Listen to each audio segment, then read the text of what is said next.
얘기는 저는 이 정도로 적고 이 정도로 적고 자, 대림동 얘기를 우리 이영환 회장님 대림동이 어떤 곳이에요? 네? 아니 왜 웃으셔? 대림동이야 어떤 곳이겠어? 아, 문자풀이를 한다면 네.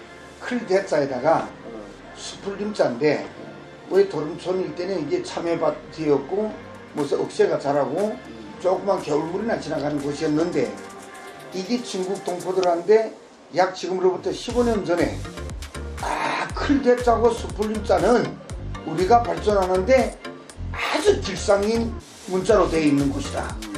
그리고 여기가 가장 중요한 거는 지하철 2호선과 7호선에 거의 다 많은 동포들이 집결돼서 살고 있으면서 출퇴근하는 족들이 많단 말이지.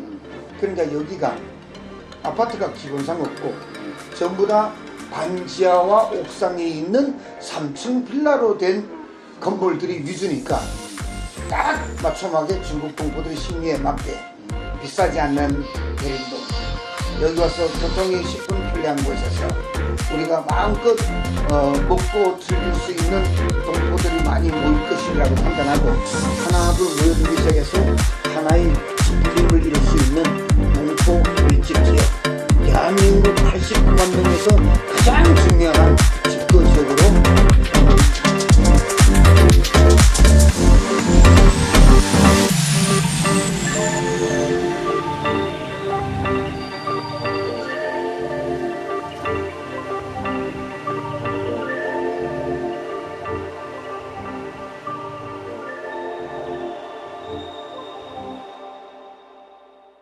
되었다.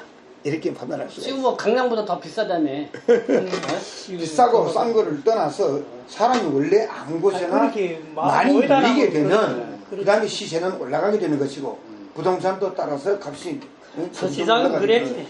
지금은 또 어떤 상태냐, 먼저 들어왔던 사람이 여기서 살다가 값이 다 올라가고 하니까 야 이제 내 여기서 못 살겠다, 딴 데로 가야 되겠다, 딴 데로 떠나버리고 또 모르는 사람이 들어오는 건 극히 적고 이곳은 그야말로 장사가 되는 곳이구나, 더 많은 돈을 갖고 있고 더 잘 사는 사람이 여기에 들어와서 보충하게 되는 그런 상태로 지금 발전하고 있는 거죠.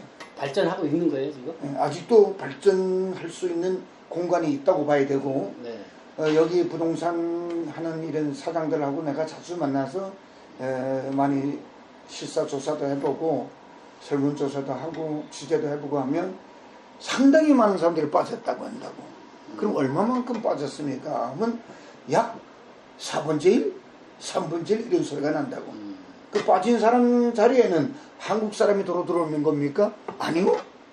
중국인들, 또 돈 더 많은 장사꾼들 여기 들어와서 권리금을 더 비싸게 내고 또 식당이나 점포나 가게를 얻어가지고 더욱 크게 꿈을 꾸고 있는 그런 지금도 그래요? 현실적인 들어가고 나오고 빠져나가고 다시 집결되고 2층 여전히 거진 가게 끊임없이 되었다고. 번복되면서 옛날에 어디 2층 동포 사회가 그래도 대림동에 와야 먹고 놀고 즐길 수 있고 사람을 모이는 데 아주 쉬운 장소다, 이런 개념이 심어졌기 때문에 앞으로 한동안은 대림을 초과할 수 있는 동포입니다.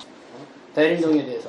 예, 저 이제 한국 온 지가 딱 30년이니까 그 우왕성 씨와 한가봉 왔을 때 그때 시절에 대림동이가 이쪽에는 거의 약을 팔다가 못 팔아서 가리봉 시장에서 인력을 나가다 그 도중에 그때 양대원 구청장님께서 가리봉 시장을 재개발한다는 그 사이를 소식을 듣고 그쪽에 가게 하시는 분을 전부 다 대림동으로 이주하다 보니까 포화 상태고, 왜냐하면 이렇게 영한 회장 말씀대로 여기가 어디야요? 우리가 다리만 하나 건드면 구로공단이었잖아요 옛날에 91년도 그때 올 때만. 그러면 그 저쪽에 지방에서 올라오셔갖고 샤워장, 여기 단칸방, 그게 이제 구로공단이 커지고 이제 그 공단이 커지다 보니까 그분들이 빠져나가고 그 빈 공간에 이제 우리 교포분들이 이제 일령직 나가면서 이렇게 모이다 보니까 이쪽 지역이 이미 제2의 명동이 되는 거죠. 명동은 이제 왔다가 가는 호텔로 왔다가 가는 분이고 우리는 이제 여기서 장기 체류하면서 이제 말씀대로 F4, F5 이런 분들이 거주해다 보니까 여기서 오면은 대림역에 9번 출구, 12번 출구 오면 중국에서 20년, 30년 동창을 못 받던 사람들이 여기만 오면 다 모임이 되는 거예요.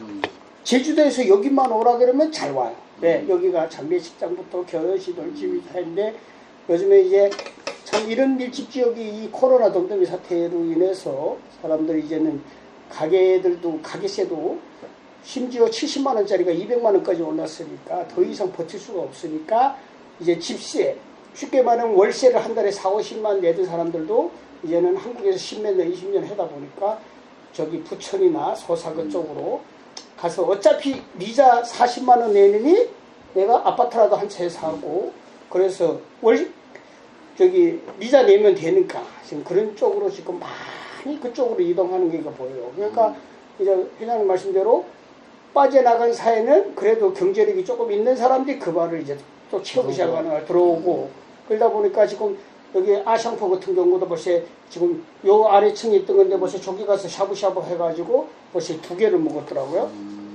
그러니까 그런 지금 그러니까 돈 있는 사람들은 대림동에다 계속 재투자를 하는구나. 그렇죠. 지금 그런 상황이 된 거예요. 그러니까 거기서 못 빼겨나는 사람들은 이미 이제는 빠져나가고 이제 플랫폼식으로 이미 독주 세상이 되는 거예요. 있는 사람만 딱 쥐고 그게 되고 특히나 보면 여기 쇼찰데리라고 보면은 저기서 쭈그라게 시작했는데 거기 번호표 갖고 지금 줄 서서 대기하고 먹는 거고 이 코로나 덤덤이 사태도 그러니까 이런 지금 교포 사회도 이제는 조금 한 게 이제는 이 코로나로 인해서 이제 변화가 한 오는 시기가 지금쯤이라고 생각하거든요. 그래서 이 시점에 과연 우리 제주동포들 희망이 있냐?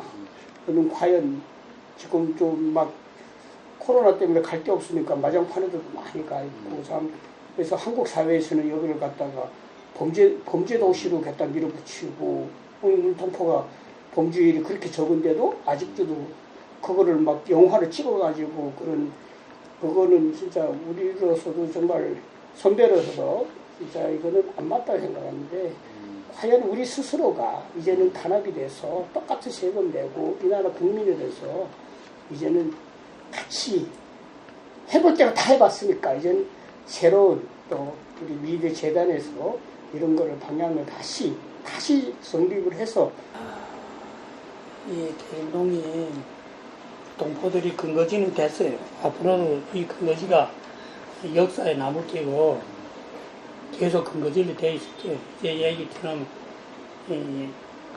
좀 경제력이 강한 사람들이 점점 여기를 차지하고 또 생활한 사람들도 그렇게 돼 있어요. 그리고 이게 지금 상업 형세는 이미 상업 거리는 다 형성되어 있기 때문에 이거는 변하지 않는다고 생각합니다. 이게 변하려면 뭐 몇십 년 더 지나가서 어떻게 되는지는 모르지만 적어서 지금 안 변한다 이렇게 생각되고 그런데 이 동포들은 이런 생활에서 이렇지 그 외에는 동포들이 하는 일이 없어요.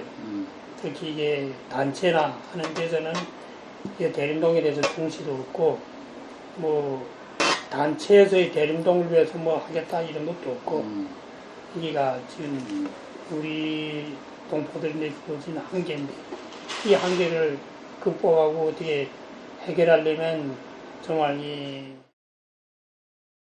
두 번째로 내가 물어볼게요. 근데 지금 그거 보면 집세가 그게 월세, 상가, 임대료가 보통 10년, 20년 한 3배, 4배 올랐단 말이에요. 어? 그래도 장사가 그게 되니까 비정상 아니야? 그렇게 오른 거에 대해서?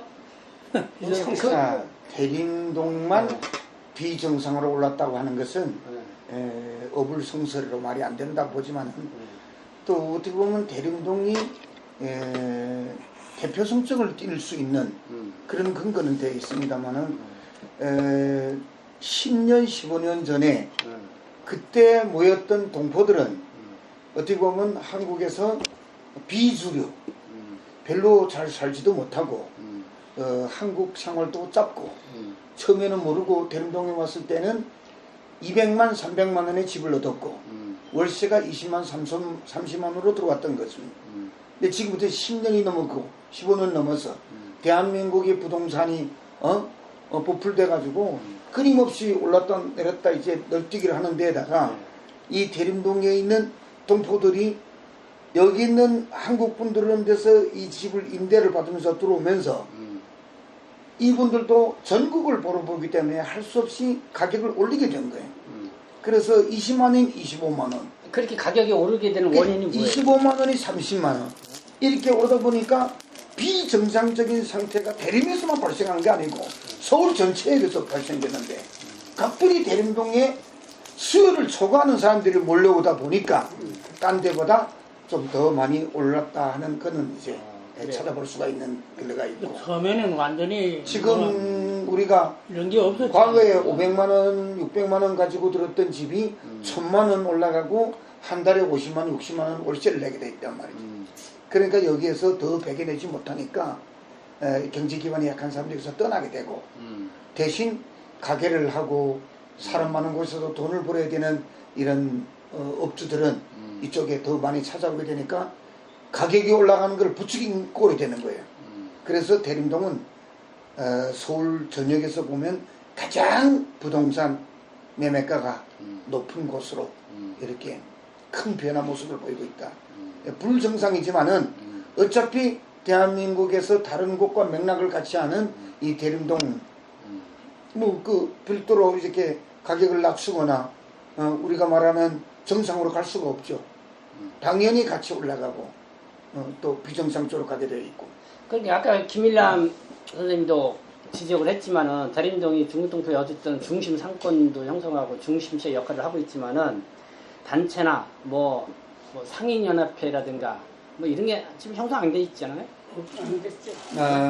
한다 그러지만은 중국동포 단체는 어떻게 보면 대림동을 중심으로 해서 집중됐다고 할 수가 있어요. 동포 많은 단체, 그렇죠. 사단법인, 각종 협회, 클럽, 친목회 다 대림동을 둘러싸고 밀집되어 있고 언론사도 여기에 집중되어 있지만은 유명무실한 이런 단체들이 너무 많고 이제 과거의 동포들은 대한민국에 와서 쉽게 단체를 발족할 수 있다는 그 이점에 의해서 뭣도 모르고 숱한 사람들이 완전히 제조기가 돼가지고 수도 없는 단체와 언론사를 만들어냈지만은 지금은 이제는 우선 사회 통합을 해야만이 이 대림동이 앞으로 발전할 수가 있다. 그럼 그 중에서 가장 핵심적인 건 여기에 상당히 많은 엘리트급 인재들이 많이 모여 있지만은 각자 개인 플레이를 위주로 하고 자기 생존에 치우치다 보니까 사회 통합이라는 걸 까맣게 잊고 있는 거예요. 정치적 참여도 그렇게 많이 홍보하고 활동함에 있음에도 불구하고 중국 동포들이 정치 참여율이 의연히 낮다는 것. 아니 그게 어쨌든 이제 대림동이 좀 그래도 동포들의 어떤 중심지 역할을 하려면은 단체도 어떤 그 정도의 역량을 갖고 있는 단체도 역할을 하고 그래야 되는데 많긴 많지만은 제대로 된 역할을 할 수가 없는 거. 근데 앞으로 어떻게 봐요?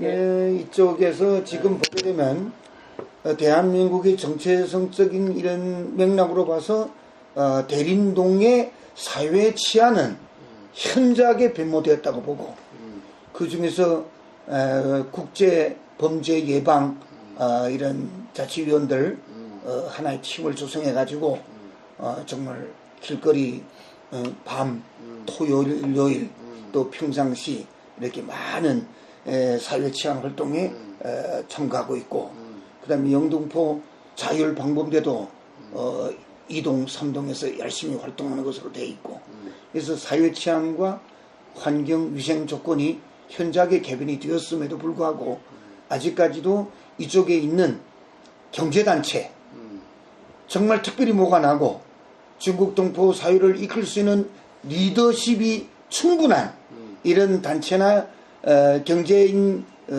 연합체가 생겨서 이 한국에서 생존하고 있는 우리 동포들을 단합시켜서 지역 경제 활성화에 기여를 하면서 또 많은 지역 주민들과의 갈등 또는 이런 것들을 봉합해가지고 열심히 살아가야 되는데 이것이 굉장히 약하다는 거죠. 거기 좀 홍성문 의장이 이렇게 조선조라는데 엘리트층들이 많이 있잖아요. 대림동에서 거주하고 있지는 않지만은 이런 사람들이 이 대림동에서 어떤 그런 엘리트들이 모일 수 있는 역할 같은 걸 할 수 있는 그런 방법이 없나? 그러니까 제가 요새 자주 뵙고 식사도 하고 이제 여기도 이제 약속을 대림동 쪽으로 와서 제가 이렇게 나눠 보면 쉽게 말하면은 이렇게 그분들이 보는 씨앗은 정말 사람은 많지만 아직까지 그런 이 민주주의 사회에서 어떻게 해서 이 사회를 같이 이끌어간다는 그 의식, 이런 교육이 굉장히 낮고, 그러니까 와서도 단순히 식사만 하고 그런 게가 안 되니까 아예 오질 않으려고 그러더라고요. 내가 한번 그런 거를 얘기도 많이 나눠봤거든요. 그래서 우리 한중미래재단이 어차피 재단이잖아요. 그래서 저도 한국의 30년을 뒤돌아보면서 왜 과연 우리는 이렇게 돼 있냐 해서 지금은 저도 정말 항상 기자님도 알다시피 매일 뭉치자 했지만 그 말로만 뭉치자겠지 이 경제 밑바탕이 안 되고 이게 단체장들이 나서다 보면 경제가 딸리다 보면 이런 거가 그래서 이제는 우리 재단에서 이런 거에서 앞으로 중국 한국에서 현지에서 있는 분들도 대림동을 기반으로 해서 지금 이미 한국 사회에 이미 먹어 들어가는 그런 사람들이 성공사례에 있는 사람들이 이제 하나하나 이렇게 만나보다 보니까 마음들은 다 공감대 형성에는 다 돼 있어요. 근데 이쪽으로 이제 너무 이게 지나치다 보니까 이제 보다 보니까 하도 이제는 10년에 20년에 이렇게 뭔가 형성이 안 되다 보니까 이쪽을 슬슬 피하더라고요. 그래서 그분들을 이렇게 하나하나 지금 한 7, 8 사장님들을 만나보니까 그래서 좀 같이 했으면 하니까 다들 공감대는 형성하더라고요. 대림동에서 모임 갖고 뭐 하기는 꺼려한다. 여기서는 이제 식사도 저는 이쪽에서는 잘 안 하려고 그래요. 이제 아예 외곽으로 다 빠졌어요. 와서 모여서 이미 쉽게 말하면 여기 보면 12만 출구 들어가면 건물들도 몇 개씩 다 갖고 있잖아요. 그런 경제들 그런 거에 전체 상위협회가 형성이 돼야 되는데 그게부터 안 되고 그런 부분이 또 중국에 있을 때는 이렇게 뭉쳐서 뭔가 이슈를 만드는 거 그런 그게 없고 이제 영감 회장 말씀대로 전부 다 시골에서 농사짓다 와갖고 그래서 생계 유지를 해서 어디서 돈 좀 번다 그러면 그런 쪽에 막 치우쳤지 앞에 미래에 대해서 좀 건물 짓도록 진짜 뭔가 차근차근 해온 거 그런 부분이 저도 너무 약했던 부분이라 저도 여기서 지금 이 대림동에서 지금 내년 후년은 딱 8주년으로 이제 등 사업을 쭉 하면서 저는 이렇게 생각해요. 우리가 갖고 있는 자본주의 사회에서 제일 장점인 중국어를 할 수 있고 한국어를 할 수 있다는 거는 이미 내가 비즈니스가 18억을 상대할 수 있는 이미 그 장점을 자본을 갖고 있는 종족인데 아직도 그거를 치우치지 못하고 그리고 중국 기업들도 이미 한국에 와가지고 메이드 인 코리아 하려고 미국 수출이 제재를 안 받아요. 그러니까 지금 그 중국에 있는 기업들도 아예 한국으로 공장으로 옮길 생각들도 많이 하고 있더라고요. 그 교섭을 할 수 있는 게 우리 동포들인데 그런 부분이 정말 안타깝다. 그 교도부 역할을 할 수 있는 우리 동포 사회 이런 거를 이제 기반을 닦아가야 되는데 그런 부분이 참 안타까워서 좀 차근차근. 홍 회장님 이거 대림동에 8년 됐다고 대림동 와서 성공했다고. 반성공이라고 하죠. 이제 일단 진짜 세금도 또 이미 환급 받다가 이제 이미 내는 사람이 됐고. 우리 이영환 대림동에 와서 동포들이 성공을 많이 했다고 보세요. 장사를 하든 뭘 하든. 당연히 돈을 번 사람도 있고 네. 큰 재부를 만들어 놓은 사람도 있고 대림동에서 돈 번 사람들이 일부는 인천 쪽에 가서 네. 2, 3억짜리 아파트를 사고 네.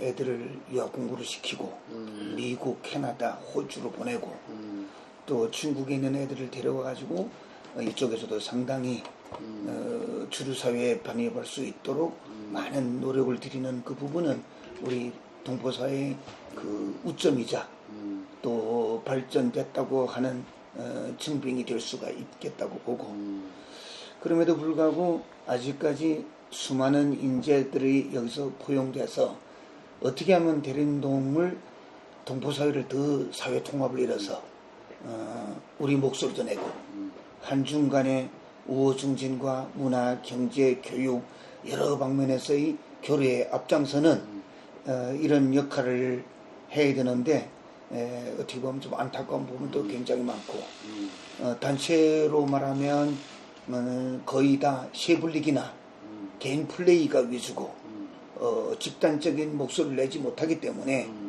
대림동에 있는 동포들은 정체성이 모호하고 흩어진 모래알처럼 되어 있고 정부나 각 기관 부처에서도 이 동포사회에 대해서 뭔가 시도를 해서 하려고 해도 과연 누구가 리더냐, 리더십이 있느냐 없냐, 뭐 먼저 일을 하기 전에 사회 통합을 이뤄야 되겠다, 왜 각자가 목소리를 내고 각자가 지원을 이끌어내려고 하는지 우리가 이해하기 힘들다, 이런 부분에 그 말들이 상당히 많이 돌고 있거든요. 그래서 이제는 대한민국에 와서 중국 동포들이 창업을 하고 코로나 드림을 통해서 제2, 제3 번성기까지 다 지났다고 한다면 보다 성숙된 이미지, 이 동네에서도 여러 가지 정치, 경제, 문화 또 이런 참여의식이 많이 높아져야 되겠고, 또 동포사회 전체를 아까 말하는 친환경이나 또는 사회 치안에 대해서는 기여가 굉장히 많지만은 그렇게 많은 경제, 예를 들면 식당, 점포, 가게는 끊임없이 늘어나고 꽤나 큰 이런 식당도 많이 생겨나고 있지만은 상인회라든지 경제연합체가 발족돼도 무의미하고 자기 역할을 할 수가 없고, 그래도 발족이 돼야 되는 거 아니에요? 꽤 많은 단체들이 있어요. 우리가 모르게도. 그런데 그분들이 얼마 되지 않아서 각자가 도생하는 이렇게. 그러니까 소소한 모임들이 있구나. 그렇죠. 자기 뭐 고향 상당히 많습니다. 네트워크 클럽부터 시작해가지고 친목회를 떠나서 상당히 많은 이런 경제단체를 시도하는 동포들이 많이 생겼어요. 그것도 예를 들면 30대, 40대, 50대들이에요. 과거에 이미 한물 지나갔다고 볼 수 있는 60대, 70대 원로 그룹들은 원래 갖고 있던 그 업체만 지금 생존하고 있고 새롭게 더 뭐 상생되는 건 없고, 그러나 요즘에 젊은이들은 뭐 좋은 머리도 있고 콘텐츠도 있고 지식도 있으니까 나름대로 시대 맥락을 읽어가면서 굉장히 많은 업체를 요즘에도 내가 이제 조사를 해봤는데 꽤 많은 그걸 만들어냈더라고. 깜짝 놀랄만한 것을.